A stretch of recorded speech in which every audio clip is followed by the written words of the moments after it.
Para a nação, montou o acampamento. Para um homem, cavalos, carros e um grande exército. Por que, rei? Um crente que ora é mais perigoso que uma nação inteira. Um íntimo de Deus é mais perigoso do que uma nação inteira em pecado.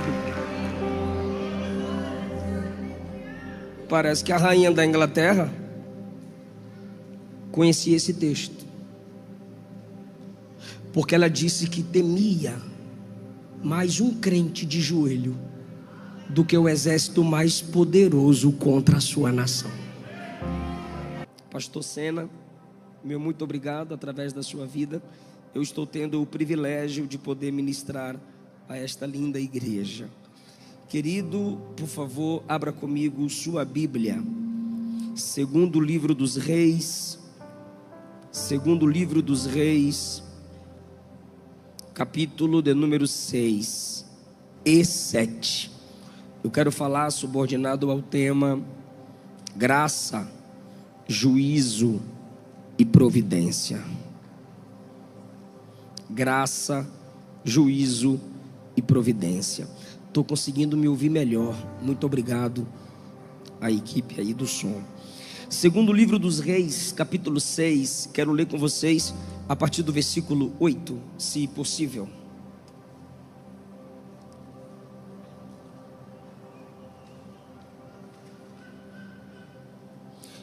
Se podemos, desculpem, eu sou assembleano. Se podemos, diga amém. A partir do versículo 8 diz: o rei da Síria fazia guerra a Israel e consultou com seus servos, dizendo: em tal e em tal lugar estará o meu acampamento. Isso aqui é o rei da Síria falando aos seus servos de confiança, onde estabeleceria o seu acampamento para pegar Israel de surpresa no momento de guerra. Mas o homem de Deus enviou ao rei de Israel, dizendo: guarda-te de passares por tal e tal lugar, porque os sírios desceram ali. Pelo que o rei de Israel enviou àquele lugar de que o homem de Deus lhe falara, e de que o tinha avisado, e se guardou ali, não uma nem duas vezes. Cada vez que o rei da Assíria estabelecia um acampamento para pegar o exército de Israel despreparado em algum ambiente, o profeta Eliseu falava para o rei de Israel: ele montou o acampamento do exército dele em tal e tal lugar. Cuidado, evita, fala para o nosso exército evitar de passar por ali. Versículo 11. O rei se turbou, ficou perturbado com este incidente em seu coração. Chamou os seus servos, uma espécie de conselheiros.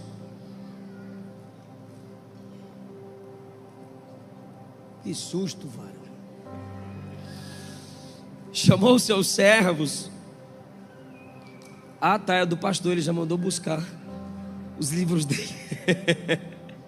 Chamou os seus servos e disse: não me fareis saber quem dos nossos é pelo rei de Israel? Ele está se sentindo traído.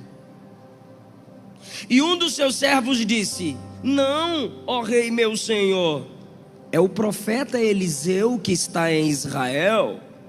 Ele faz saber ao rei de Israel as palavras que tu falas na tua câmara de dormir. E o rei disse: vai e vê onde ele está, para que eu envie e mande trazê-lo. E fizeram-lhe saber, dizendo: eis que ele está em Dotã.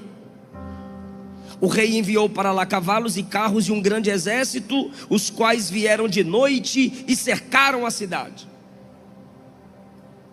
O moço do homem de Deus se levantou cedo e saiu, e eis que um exército tinha cercado a cidade com cavalos e carros. O exército do rei da Síria chegou e cercou o ambiente, Dotã, onde Eliseu estava. Então o moço de Eliseu disse: ai meu senhor, que faremos? E o profeta o responde no 16: não temas, mais são os que estão conosco do que os que estão com eles. E orou Eliseu e disse: Senhor, peço-te que lhe abras os olhos para que veja. E o Senhor abriu os olhos do moço e viu, e eis que o monte estava cheio de cavalos e carros de fogo em redor de Eliseu.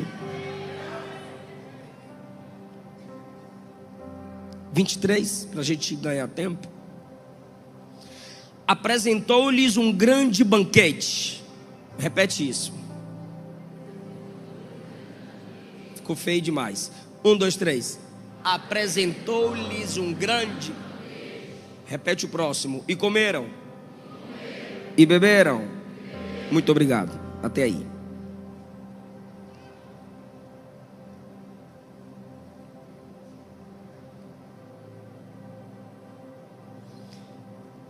Deus tinha 2 homens considerados javistas. Ser um javista nesse tempo dos reis em Israel representava trazer a nação de Israel de volta para Javé, Yavé, Jeová. Elias e Eliseu. Em Deuteronômio, em sua onisciência, Deus avisou que se Israel quebrasse a lei de Deus, Israel seria cercado por inimigos, e dentro de Israel a fome se multiplicaria. Isso acontece no capítulo 7. Mas o homem de Deus era a representatividade legal de Deus na nação.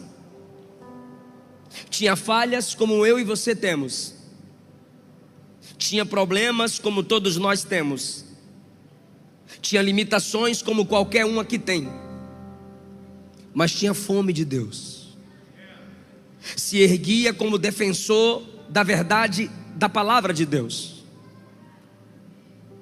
Eliseu então, sendo um representante legal de Deus, apesar de suas falhas, nesse tempo de apostasia, ele aponta-nos, pois se ele não tivesse nada a ver conosco, eu não poderia pregar sobre ele. Ele aponta-nos para a realidade de que a igreja é a representatividade legal de Deus na terra. Cada um de nós que estamos aqui, estudamos as Escrituras Sagradas para aprendermos a como se comportar como os representantes de Deus na terra. E a palavra mais clara que o Novo Testamento nos impõe de representantes de Deus é corpo. Onde Eliseu chega, seu corpo chega. Se meu corpo não chega, eu só posso chegar literalmente através de meu corpo.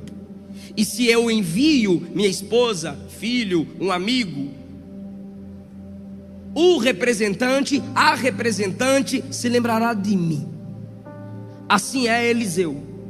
Ele é o representante de Deus, ou seja, Eliseu faz com que as pessoas se lembrem de Deus. O rei da Síria fez guerra a Israel.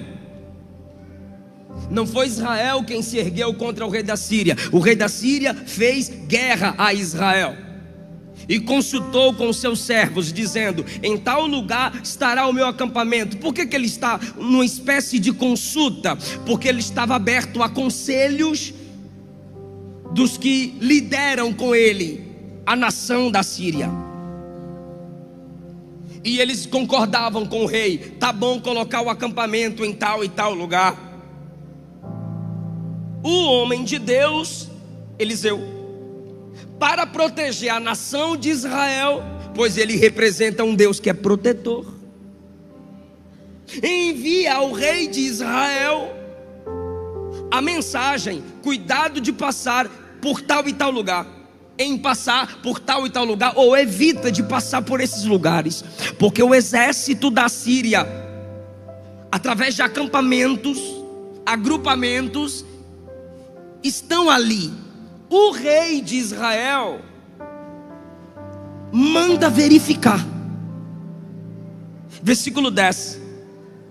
Manda verificar se de fato é como o profeta falou. E chegando lá, de fato, estava acontecendo conforme o profeta Eliseu havia falado. Eu gosto disso. O que, pastor? A verdade de Deus, o evangelho, o cristianismo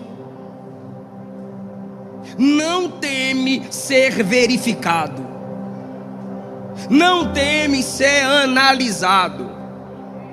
Um grupo de jovens chamou São Tomás de Aquino e disse: venha ver uma vaca voando, venha ver, uma vaca está voando. Como aqueles que o chamaram eram cristãos, Tomás de Aquino se levantou e seguiu. Eu vou ver a vaca voando, sério, a vaca voando, velho, bora lá. De repente começaram a rir, kkk. Tu és um teólogo tão profundo nas escrituras, e a gente te chama para ver uma vaca voando, e você acredita?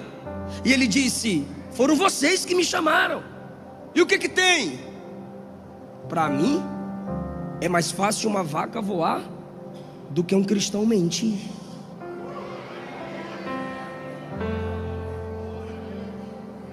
A Bíblia nos chama de luz.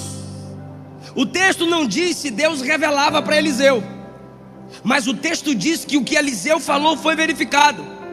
O texto, não para dar seriedade ao que Eliseu falou, não diz que foi Deus que revelou. Porque hoje em muitas igrejas, os mais mentirosos são aqueles que usam o nome de Deus em suas falsas revelações. E assim o nome da verdade se torna descredibilizado por aqueles que são mentirosos em seu caráter falido. O texto não diz que Deus revelou. O texto diz assim: o homem de Deus disse: guarda de passares em tal lugar, porque o exército do inimigo está lá. Sabe o que o rei faz?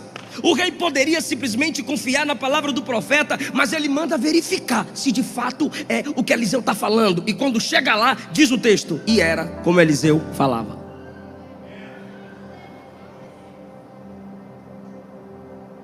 Você não pode baixar o padrão. Você tem a palavra da verdade, foi regenerado pelo Espírito da verdade, foi salvo por Cristo, que é o caminho, vida e verdade. Você precisa não temer que joguem luz sobre você.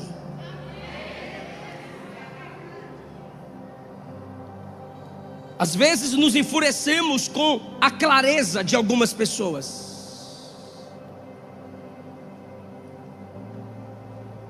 E Jesus prefere inimigos declarados do que inimigos disfarçados de amigos. Precisamos ter transparência se queremos representar Deus na terra. E eu desafio qualquer ateu, qualquer teólogo liberal, provar qual religião se entrega à verificação como o cristianismo. Nenhuma delas se entrega à pesquisa, nenhuma delas se entregam à análise como o cristianismo. Ateus já se tornaram cristãos fazendo pesquisas para criticar o Cristo que servimos e se converteram. Um dos livros mais famosos de ateus que fizeram pesquisa para descredibilizar o evangelho é "E a Bíblia tinha razão". O autor foi impactado porque em suas pesquisas ele percebeu que enquanto ele duvidava, as pedras clamam. Enquanto ele duvidava, as pesquisas em laboratório confirmam. Se o cristianismo não teme ser verificado, se eu estou vivendo uma vida que temo ser perscrutado, eu não estou representando Deus. Temos que parar com essa mania de enfraquecer o evangelho. Pequei, caí, falhei, perdoe-me, me dê mais uma chance, ergue-me, ó Deus. A igreja não quer a miséria de ninguém. A igreja do Senhor é luz, e como luz ela ama transparência. Paulo disse na carta aos Efésios, no capítulo 5, que a luz tudo condena e reprova as obras das trevas.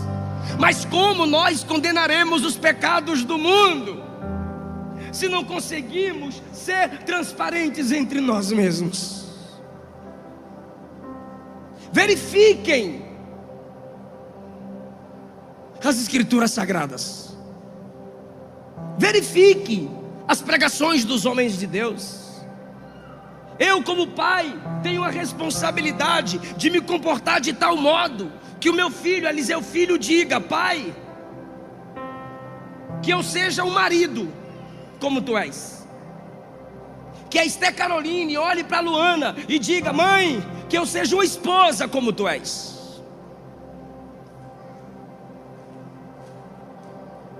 A gente enfraquece o evangelho quando diz: se você for para a igreja, não olhe para as pessoas, olhe para Jesus. A questão é que as pessoas que estão na igreja são representantes de Jesus.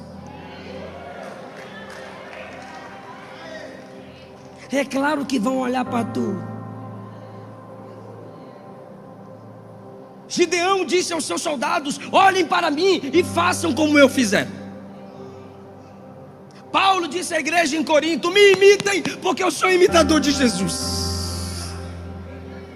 Imagina a gente olhando para o céu e a gente olhando e dizendo: olhe para Jesus. Jesus olhando do céu para cá dizendo: para mim não, para eles, porque meu corpo na terra são eles.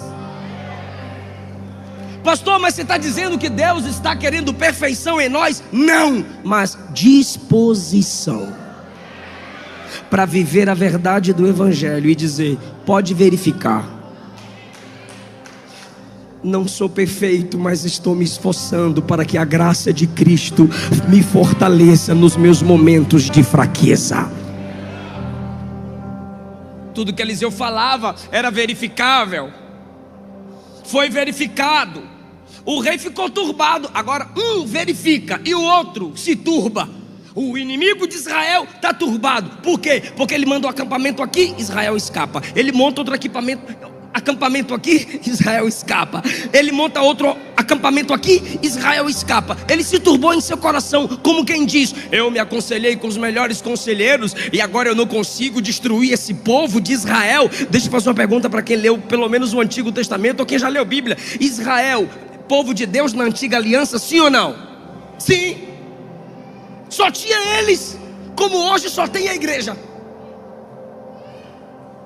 Eliseu é um protetor do povo de Deus. E aquele que é um protetor do povo de Deus precisa esforçar-se para que a igreja de Deus, a noiva do Cordeiro, fuja, evite certos laços. Não é fácil. Mas Eliseu, ele se comporta assim. De repente o rei disse: tem alguém nos traindo. Se o rei de lá está sabendo onde estão meus acampamentos, é porque tem alguém daqui lá. Olha a audácia do inimigo. Como quem diz: eles não têm capacidade própria para descobrir onde eu estou estabelecendo meus acampamentos. Só pela capacidade de alguém daqui lá. Vou repetir. O que ele está dizendo é: eles não têm capacidade própria de descobrir onde estão os meus acampamentos. Tem que ser alguém daqui para falar lá onde nós estamos nos reunindo. Isso é audácia.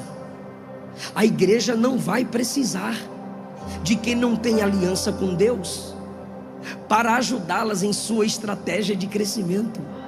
A igreja tem livramento, crescimento e prosperidade ouvindo quem é de Deus, recebendo daqueles que receberam de Deus.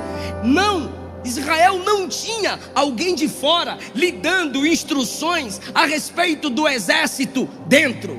Israel tinha alguém lá dentro, como nós temos muitos aqui. Olhe isso. Quando o rei se turba, um dos seus servos responde: não, ó rei, não é isso. Não é um dos nossos que leva as informações para lá. Tem um profeta lá que fala para o rei de lá, não só onde estão os seus acampamentos. Ele fala para o rei até as palavras que tu falas na recâmara de dormir. Aí eu pergunto para essa igreja, e eu sei que ela sabe a resposta: Eliseu é onisciente? Não. Então, quando o impossível de ser sabido entre os homens é de alguma forma revelado, só um está sendo glorificado. Eliseu tem um ministério dom, diga profeta. Eliseu tem um ministério dom profético, profecia. E o dom de Eliseu agora, o profeta Eliseu, está revelando a onisciência divina. É para isso que servem os dons: manifestar Deus, apresentar Deus, e não o dotado. Quando Paulo trata sobre os dons, 1 Coríntios, capítulos 12 a 14, eu acho interessante que ele trata dos dons, capítulos 12 a 14. Só que entre o 12 e o 14 tem o capítulo 13, onde ele trata do amor. Porque sem o amor, nenhum dos dons do 12 nem do 14 serve.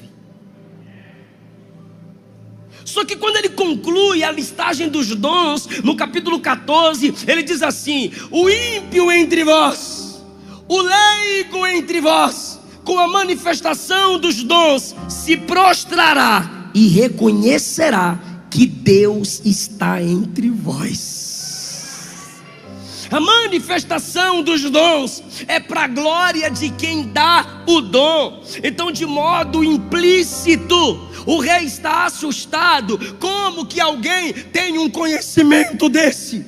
O Deus de Eliseu está sendo revelado aqui. Deus te dá dons. Deus vai te dar dons, mas pelo amor de Deus, em nome de Jesus, por gentileza, a glória é só dele, a honra é só dele. Nunca se esqueça disso.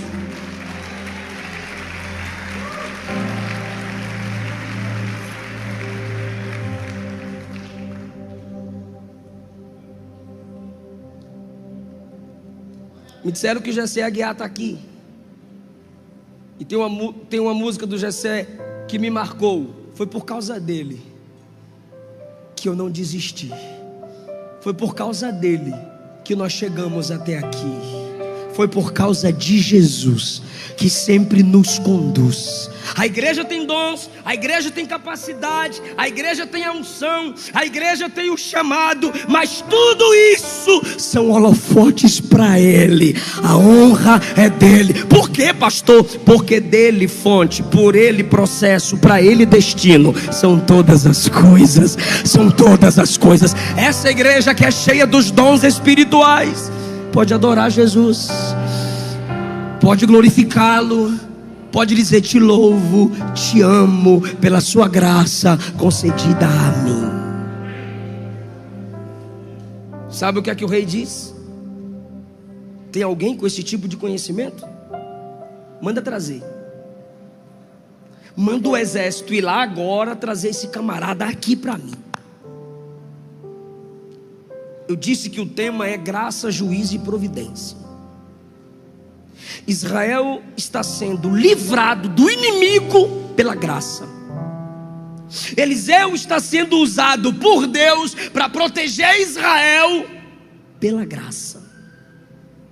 Agora, o rei, quando sabe que tem alguém que sabe mais do que todo o seu exército, versículo 14, enviou para lá cavalos, carros e um grande exército. Vem comigo, por favor. Enviou para lá. Ficou feio, diga: enviou para lá. Carros, cavalos e um grande exército. Guarda isso, por favor, por gentileza, em nome de Jesus. Quando o rei sabe que Eliseu está em Dotã, ele diz: manda para lá agora carros. Era eu, mas gostei, valeu. Manda para lá agora carros, cavalos e um grande. Para prender quem? Eliseu. Preste atenção, por favor. O versículo de número 8 diz: o rei fazia guerra a Israel. Israel é uma pessoa ou uma nação? Nação. O rei fazia guerra a Israel e consultou com seus servos. Em tal e em tal, são dois. Em tal e em tal lugar estará o meu acampamento. Contra a nação, ele manda acampamentos, grupos de soldados em pontos estratégicos para prender um profeta, carros, cavalos e um grande exército.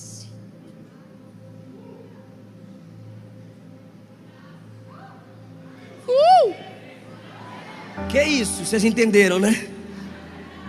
Brincando. Para a nação, montou um acampamento.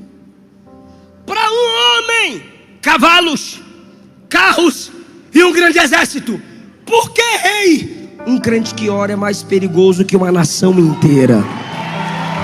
Um íntimo de Deus é mais perigoso do que uma nação inteira em pecado.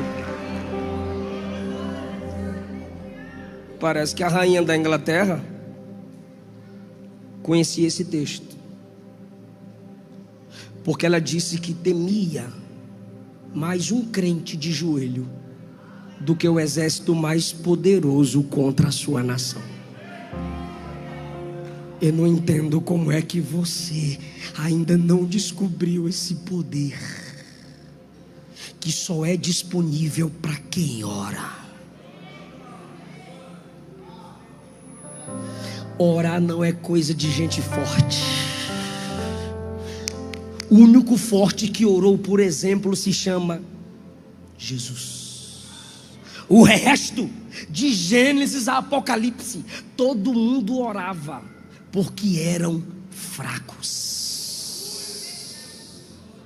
Pastor, mas eu conheço uma irmã do manto, eu conheço um profeta canela de Jeová, que olha... Já viu ele orando? Já, pastor. Então chega lá perto, se ajoelha e você vai escutar assim, ó Deus, tem misericórdia de mim. Segura na minha mão, senão eu caio. Segura na minha mão, senão eu não aguento. Todos que oram são dependentes de Deus e escutam de Deus. A minha graça te basta e o meu poder se aperfeiçoa na sua fraqueza.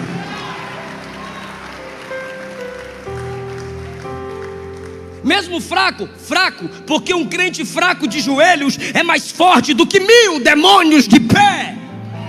Ore, porque o poder não está em você, o poder não está na oração, o poder está naquele que mandou orar. Clama a mim e eu vou te responder e vou te anunciar coisas grandes e firmes que você não sabe.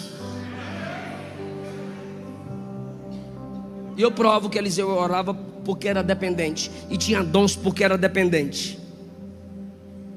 O exército vem, cerca Dotã por causa de Eliseu. O moço de Eliseu se levanta, vê o exército inimigo e diz: ai meu senhor, o que faremos? Até parece que poderiam fazer alguma coisa no braço da carne contra aquele grande exército. Mas ele desespera: ai meu senhor, o que faremos? Tu deixa Deus te usar na revelação? Tu contas tudo para o rei de Israel? O rei da Síria agora está irado contra nós dois. Perceba que muda o alvo. Não é mais Israel, é um homem em Dotã. Defender a noiva do cordeiro, defender a igreja, defender o evangelho te torna um alvo. Mas eu carrego um lema comigo que eu aprendi com o pastor Elias Torralbo: sofra eu, mas não sofra a igreja.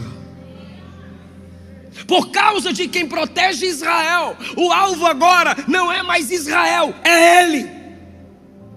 O protetor que se deixava ser usado nos dons para defender o povo de Deus é atacado. e o grande exército está lá para prendê-lo e trazê-lo ao rei. De repente, o moço de Eliseu está desesperado, o servo de Eliseu está desesperado, quando ele diz: ai meu senhor, o que faremos? Conhecimento gera paz.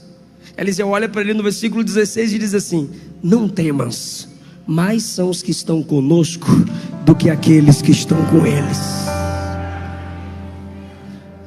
Olha a pergunta do rapaz: o que faremos? Ou seja, eu e tu e eu. O que nós dois podemos fazer contra esse exército? A expressão do rapaz é quantitativa. O que nós dois faremos? Aí a resposta também é quantitativa. Mas somos dois, mas quem nos protege é maioria.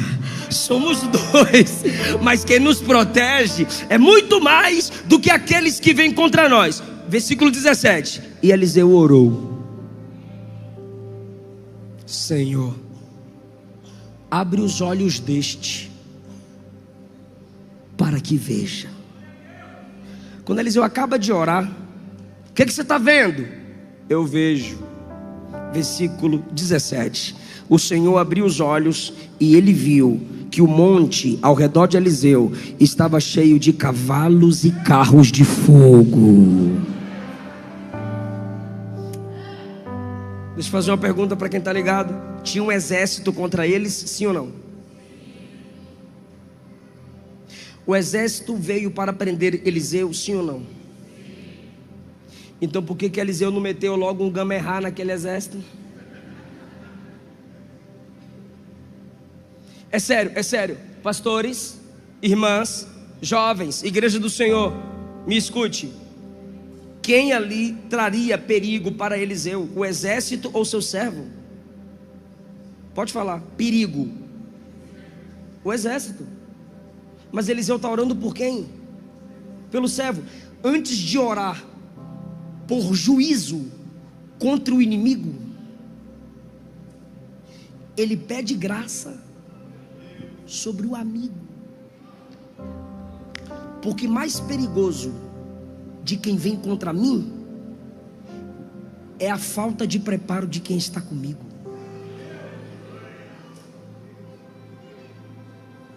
Eu tenho mensagens e textos contra a ideologia de gênero, mas eu não posso falar contra a ideologia de gênero se eu não ensino Bíblia para meus filhos em casa. Nós, como igreja, não podemos acusar os pecados lá de fora, se não tratamos os nossos pecados aqui dentro. Eu não posso culpar o governo pela ausência na educação, se aqui dentro eu não leio um livro no mês.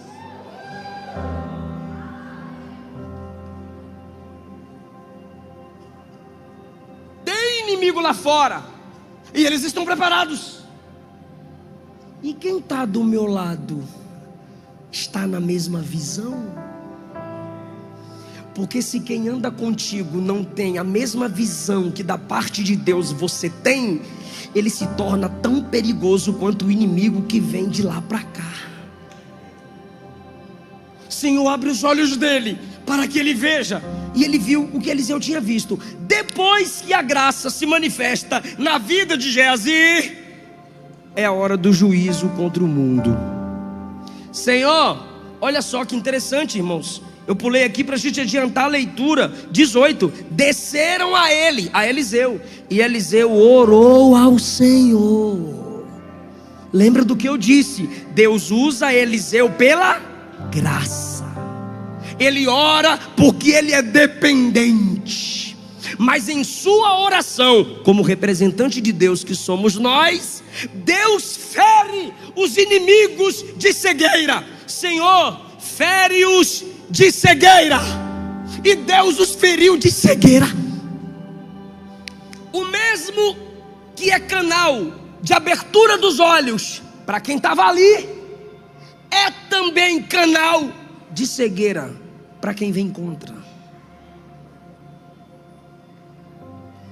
Porque o mesmo Deus da graça é o Deus do juízo contra os representantes da graça. Férios, o jovem tem a visão aberta. De vista, ele só viu o exército inimigo. A visão que vem do coração e pelo sobrenatural lhe foi entregue, e ele viu anjos para proteger Eliseu. Mas agora os olhos físicos dos inimigos são fechados. Para quê? Para serem guiados pelo profeta. Eliseu vai até eles e diz assim: venham, me sigam, que eu vou levar vocês até o local certo que vocês devem ir. E Eliseu os levou para Samaria. Sucedeu que dentro de Samaria, Eliseu ora no versículo 20: Senhor, abre os olhos deles para que vejam. E eles abriram os olhos, e quando viram, estavam cercados dentro de Samaria, que faz parte do povo de Israel. Aí o rei de Israel olha para Eliseu e fala assim: podemos matá-los? E Eliseu disse: não vai matar não. Vai fazer o quê? Vocês leram comigo: dá um grande banquete para eles. Vieram prender o profeta, estão fazendo guerra contra Israel. E quando o exército que quer fazer guerra contra Israel e quer prender o profeta está dentro do ambiente que estão ali o povo do Senhor e o profeta, ele diz: não mata não, não mete a espada no bucho não. Serve um grande banquete para eles. E dá muita comida, os bichinhos estão com fome. E Eliseu mandou dar comida, e o texto diz que eles, versículo 23, foi apresentado um grande banquete, comeram, beberam e os despediu. Eliseu disse: vaza, e os despediu, e foram para o seu senhor. Eu caminho para a conclusão agora, é sério. Vou fazer a pergunta de novo, porque é uma história muito longa. Eliseu deu comida para eles? Fez um banquete para eles? Última pergunta: matou a fome deles? Exército da Síria, sim ou não? Olha última pergunta, agora que é a última. Eles comeram dentro de Samaria. Capítulo 6, versículo 24. Sucedeu depois disso que Ben-Hadad, rei da Síria, ajuntou todo o seu exército, subiu e cercou a Samaria. E o resultado do cerco: houve uma grande fome em Samaria. Peraí, em Samaria eu comi, legal. Em Samaria eu me alimentei, legal. E agora? Agora a gente vai lá e cerca Samaria. Para quê? Para ela ficar com fome. Você não se alimentou em Samaria? Sim. Você não participou de um banquete em Samaria? Sim. E agora você vai fazer o quê? Vamos cercar Samaria, ninguém sai, ninguém entra, ela fica faminta. Deslealdade é coisa de quem não conhece a graça. Ingratidão é coisa de quem não nasceu de novo.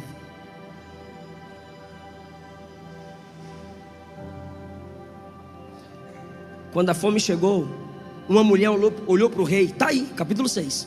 Olhou para o rei e disse assim: ó, ontem nós comemos o meu filho, hoje é o dia de comer o filho dela. E ela escondeu o filho dela.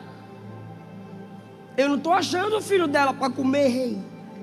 Canibalismo em Israel, por causa do ventre, estão abrindo mão do amor à palavra de Deus e aos seus próprios filhos. Estão quebrando princípios na dificuldade. O Espírito Santo está dizendo a alguém aqui: pode apertar como for, pode estar na prova que for, mantenha os princípios intactos. Por quê, pastor? Porque o tema da mensagem é graça, juízo, provisão. Graça para quem depende, juízo para quem a rejeita, e provisão para quem confia, provisão para quem não desiste. Na hora da angústia, quebraram um princípio, mataram a criança, comeram uma criança e disseram para o rei: e agora? Como é que eu vou me alimentar se ontem ela se alimentou do meu e hoje nada? O rei se levantou no muro e disse assim: de hoje não passa. O que, rei? A cabeça de Eliseu vai ser arrancada. O rei de Israel disse que naquele dia a cabeça de Eliseu deveria ser arrancada. Pergunta para mim por quê? Você sabe. Quem está cercando Samaria é o exército da Síria. Esse exército da Síria comeu dentro de... E quem trouxe aquele exército? Quem falou para não matar? E agora o exército que ele não deixou matar e que ainda deu comida, está lá, sem deixar com que entre comida na cidade. O que você me diz? A culpa é dele. Bestalhado. O que qualquer um diria? Mané. Mas quando o rei no muro diz: hoje eu arranco a cabeça de Eliseu, o texto diz que Eliseu estava em casa com a cúpula de líderes da nação. Quando o rei está indo e o capitão está na frente com a espada na mão para arrancar a cabeça de Eliseu, em casa, Eliseu falou para os homens que estavam com ele: está chegando o homicida. Espera, pelo amor de Deus. É sério, gente, eu fico assim. O texto faz isso comigo. Me assusta. O que me assusta? Eliseu já tinha tido a cabeça arrancada? Não, ele está falando. A cabeça está lá. Está funcionando a boca. O rei só falou que iria matar, mas não havia matado. Mesmo assim, ele já chama o rei de assassino, homicida. Mas você só é assassino quando você mata. O rei não matou, pastor. Então por que Eliseu o chamou de assassino? Por revelação divina, depois que ele havia falado que ia matá-lo. Porque suas palavras revelam o seu caráter. A Bíblia não separa caráter de palavras. Não, pastor, nem sempre. Eu rasgo a Bíblia e fico com tu, inspirado, sagrado. Provérbios não separa palavras de caráter. Efésios diz que minhas palavras revelam o meu caráter. Efésios 5. O que eu tenho que fazer, pastor? Cuidado com suas palavras. Você nunca falará aquilo do qual seu coração não está cheio. Ele já é homicida. E isso é juízo de Deus. Para você entender que você é representante do reino, você não xinga, você não fala a palavra torpe. Deus não te chamou para amaldiçoar quem a Bíblia não amaldiçoa. Está vindo meu homicida. Olha o que Eliseu diz: fecha a porta e empurra a porta com ele e tudo para fora. Espera aí, cadê os anjos? Cadê os cavalos de fogo? Cadê o carro de fogo? Eliseu ia perguntar: não sei, eu não estou vendo. Eu só falo do que eu estou vendo. Profeta que é profeta não inventa. Ele tinha no início do capítulo 6 cavalos e carros de fogo, mas agora ele não está vendo. Se ele não está vendo um exército de anjo, ele diz: fecha a porta, e se ele empurrar, empurra de volta. E os líderes amigos de Eliseu lá, se ele tentar entrar, a gente joga o rei para fora, joga ele para fora com porta e tudo, faz uma prancha e a gente passa por cima.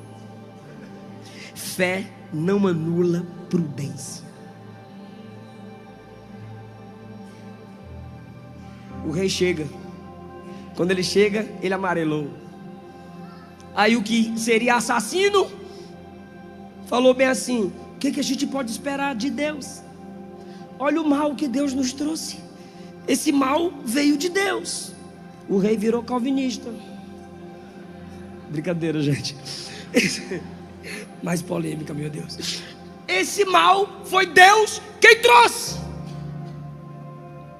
Aí Eliseu olhou para ele, capítulo 7. Providência. Amanhã, a estas horas, vai ter farinha, comida, à vontade, para toda a nação de Israel.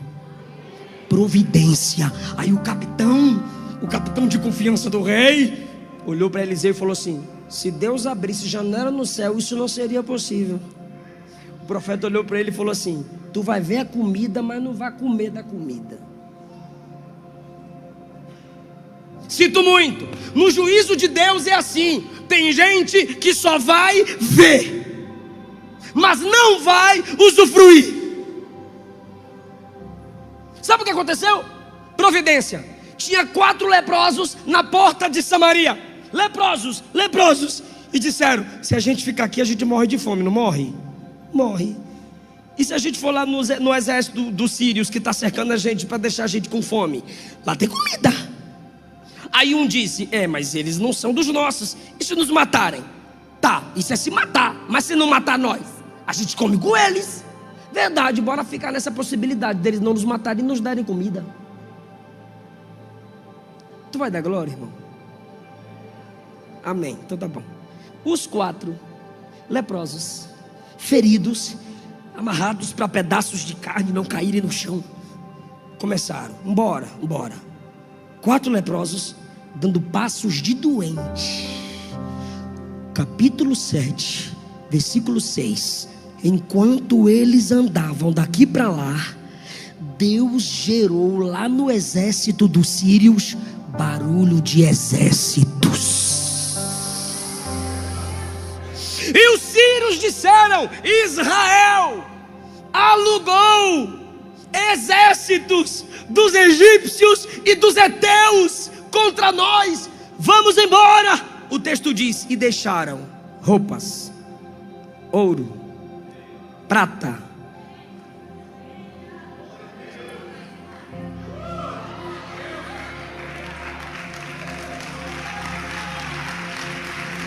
por favor, diga providência. Os 4 chegaram. Que delícia, aleluia. Olha essa roupa, rapaz, ficou massa de mim. E de repente ouviram algum barulho e se esconderam. Aí o outro: não é eles não, é eu, besta, que cheguei. Não tem ninguém aqui não, fugiu todo mundo. Ah, tá, diz o texto 2 vezes: pegaram, comeram e se esconderam. Aí quando eles estão escondidos, isso está errado. O quê? A gente calado. Samaria está com fome, e a gente com tanto de riqueza. A gente não pode se calar. Mas a gente é leproso, mas temos a mensagem. A gente está doente, mas temos a mensagem. A gente está fraco, mas temos a mensagem. Vamos entregar a mensagem. Vamos. Ei! Correram e falaram pro sentinela: ei! Tem que juntar, né, irmão? Quarteto, porque a voz era fraca. No 3 a gente fala, tá bom? 1, 2, 3. Tem comida! Rapaz, eu tô bom na ilustração. Até o que eu não tô pedindo, vocês estão falando. Isso é ilustração. Eu tô te colocando dentro da história. Você tá lá comigo? Eles estão na entrada da cidade assim, ó: tem comida! Sempre tem um mais empolgadinho, né?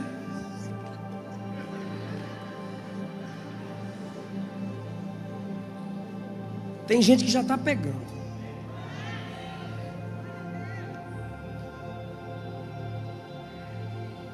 Foram lá verificar de novo. E tinha muita comida. Olha o que diz o texto. Então saiu o povo, saqueou o arraial dos sírios, samaritanos, israelitas, E havia uma medida de farinha por um ciclo e 2 medidas de cevadas por um ciclo. Tinha tanta comida que estava tudo barato, conforme a palavra do Senhor. Acabou. Vão te culpar. Vão dizer que quem mandou você perdoar? Quem mandou você ajudar? Quem mandou você estender a mão de novo? Quem mandou você acreditar de novo? E o Espírito está dizendo a alguém: continue sendo ministro da graça, Eliseu. Continue dando banquete para quem não merece, porque até sem querer vai ter restituição, vão ter que devolver. Naquele dia, Deus só permitiu os assírios cercarem para fazer uma coisa: pagar a comida que comeram. Porque Deus não fica devendo nada a quem perdoa. Deus não fica devendo nada a quem ama. Eu fiz esse rodeio da graça todinho para lhe dizer: não permita que quem te fez o mal te torne tão mal quanto ele. Deixa Judas ser Judas, você é Jesus. Deixa os irmãos de José no caráter deles, você é José. Deixa Saul do jeito dele, você é Davi. Ah, meu Deus, continue, dê banquete, ore, interceda, faça o seu melhor, porque cada um dá o que tem. Você foi cheia da graça para ministrar graça.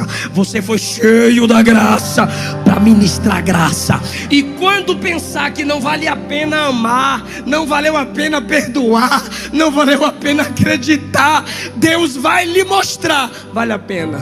Você não está entendendo agora, mas você vai entender depois.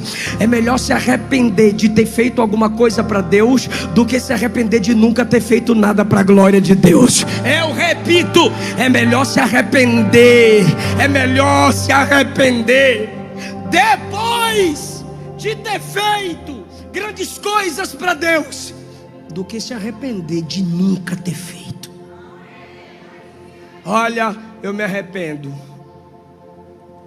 eu ia sofrer menos, eu ia ser menos humilhado. Quando chega nesse nível que querem arrancar sua cabeça, Deus manda providência. Hoje é noite de providência. Eu encerro Gênesis 22, Deus proverá. Eu encerro Mateus 6,33. Buscai primeiro o reino de Deus e a sua justiça, e todas essas coisas que te deixam ansiosos serão acrescentadas.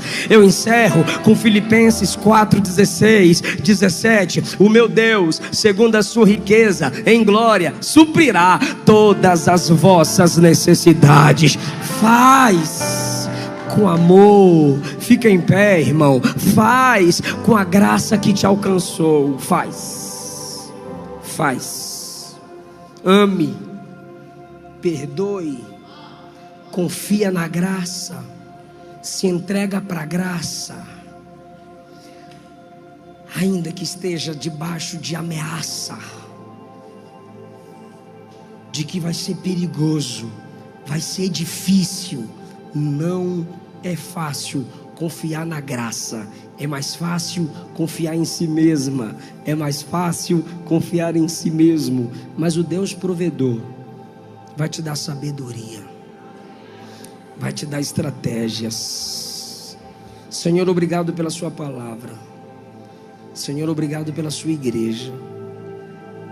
Ó Deus de Eliseu, aqui estão os seus representantes,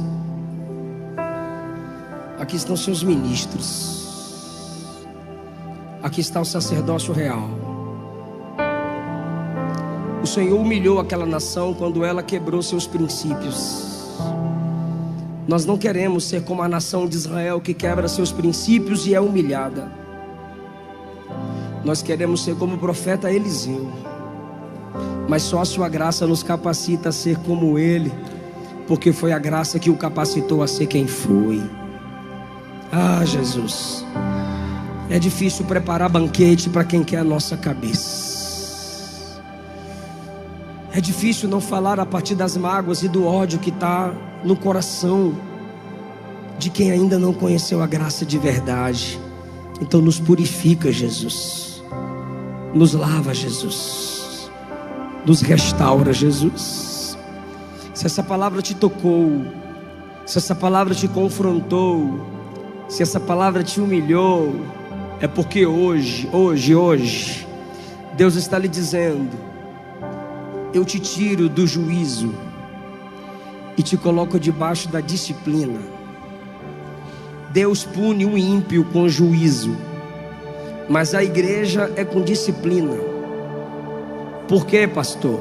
Porque juízo é para inimigo que não se arrepende, que despreza a graça, mas disciplina é para filhos. Ele só disciplina o filho que ele ama. E depois da disciplina que ele nos coloca, ele honra a nossa palavra, ele honra nosso ministério, ele responde às orações. Em nome de Jesus, sejamos lavados pelo poder dessa palavra hoje. Vou falar com você e eles vão louvar a Jesus, mas fale comigo, por favor. Diga: Deus onisciente, me dá estratégias para vencer o que quer me destruir. Diga: Senhor, me ajuda a capacitar os que me cercam. Diga: ó Deus, me ajuda a preparar banquete para quem quer minha derrota. Diga: me justifica perante aqueles que querem minha cabeça fora. Cuida de mim, eu confio na sua graça. Amém?